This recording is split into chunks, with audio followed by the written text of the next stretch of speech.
Hey everybody, I'm Jack, and this is Raw Tropical Living. Thanks for joining me today. Well, it's Wednesday, hump day here in South Alabama. Our temperatures are going back up a little bit, but that's all good. I'm gonna get myself outside and take advantage and get some vitamin D before it starts getting too cold here. That's one of the things I'm a little bit concerned about. I didn't get a lot of vitamin D those last couple of months I was in Costa Rica. I haven't done a lot here, so I need to start stocking up on that, for the winter to come.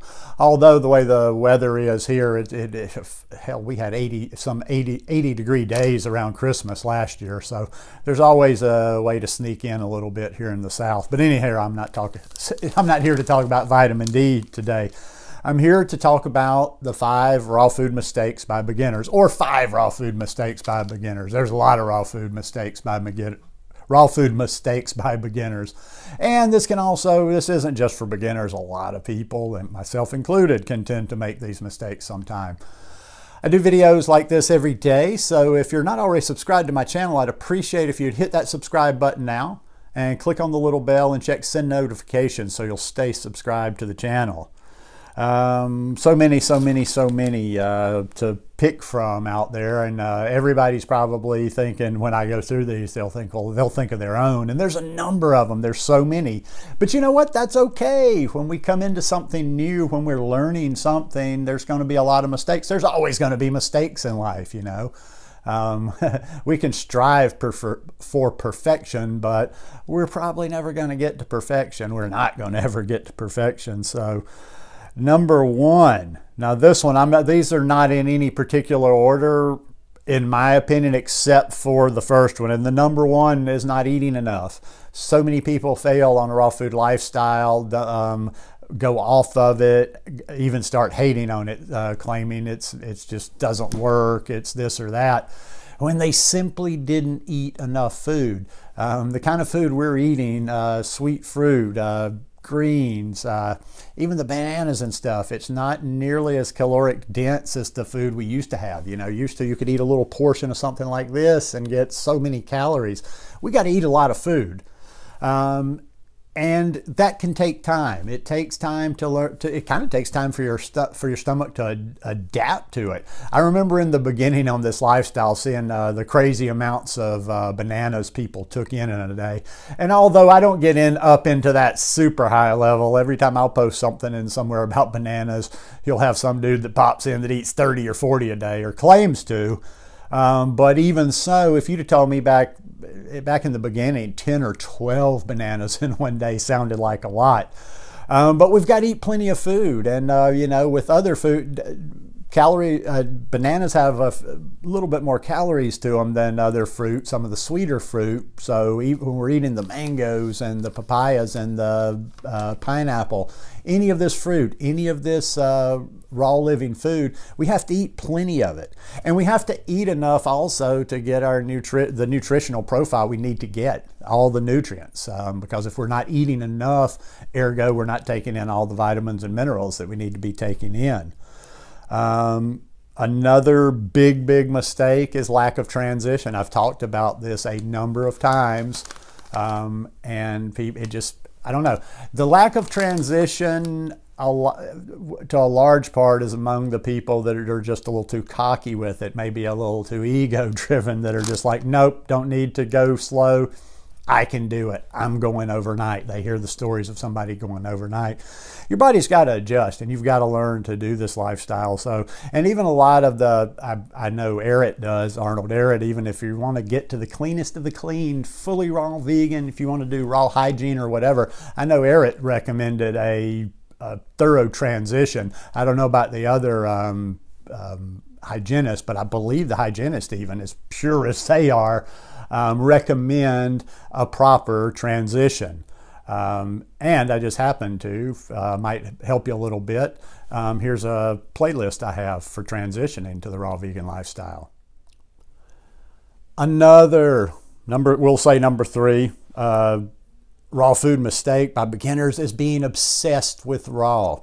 Everything they see, all they see is in the, how do I put this? Everything is based on not eating one bite of cooked food. They don't They don't understand the benefits they're getting as they're learning this lifestyle by just, they're going from most people, myself included, are coming from such a dirty, such a sad place that just simply eating mostly raw fruits and vegetables is just so cleansing to the body. It's such a change to the body. You're doing something really good for yourself, but so many people get tripped up on everybody cooked food instead of focusing on, wow, I've made a lot of positive changes. Look at all the raw food I'm eating in my life. Look at all the raw living food, plant-based, fresh, juicy fruits, bananas. But they focus on that little negativity, the little bit of cooked food they're eating. And like I say, they get into this obsession with raw. Raw is law. And they put that ahead of the health. Now, even like I said, I'm never trying to throw the fully raw vegan lifestyle under the bus. I'm just saying proper steps. Focus on health first. Move yourself down the line. You get into plant-based, you get a little cleaner, but always focus on your health and don't be so obsessed with just getting to raw at any however you need to do it.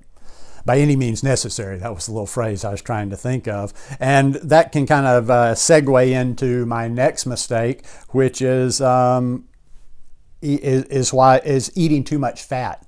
And that's what a lot of people do, eating too much overt fat. That's what a lot of people do so they can hang on to that fully raw status or try to be fully raw. When they don't understand, they're just kind of offsetting. I don't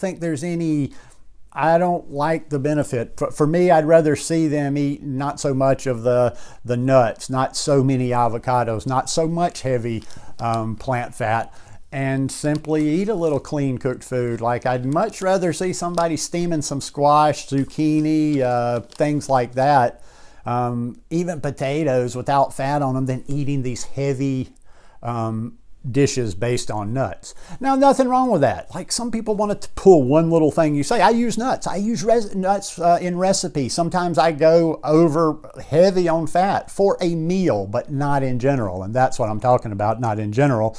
Because if we're eating the amount of fruit, sweet, sugar that we should be eating on this lifestyle, I don't care if it's good fat, plant fat, healthy fat, whatever you want to call it, we don't need to be mixing a ton of fat with this sugar, because all that's doing is just holding up it's just keeping the blood. That's when the blood sugar problems come in, the fat, not the sugar.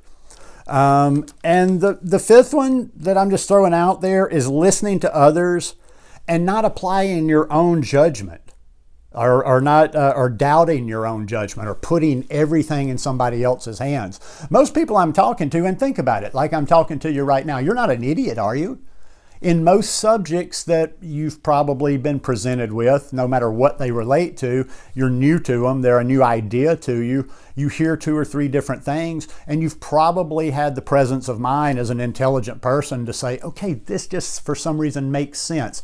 Even though I don't know about this subject, this seems to make sense. Intuitively, this makes sense. This doesn't seem to make sense. Too many people just become like, they just put their free will, their mind on cruise control, and let somebody else just lay everything out for them without asking why, or give me a little background on that. Or you don't have to ask them questions, you just do your own research. But don't just blindly follow other people and follow the crowd, follow one particular guru, follow what others are saying.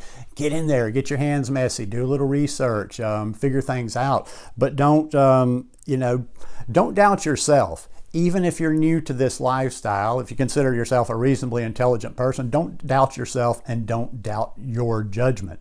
And I'll throw in a bonus one, even though this one was 5. Just ease up on this. Enjoy this lifestyle. Too many people out there, I couldn't do this lifestyle how they do it. It would just wow, it's so heavy, and they're so heavy, depressed. It's just not a fun thing. Man, this has been the best. This last 5.5 almost years have been the best years of my life. I'm having a blast all the time. I'm generally always in a good mood. So, if you're not mentally and emotionally balanced as well, you might be looking to what you're eating, because this is about fun. And you know, we're supposed to embrace this fruit eating lifestyle, this plant eating lifestyle.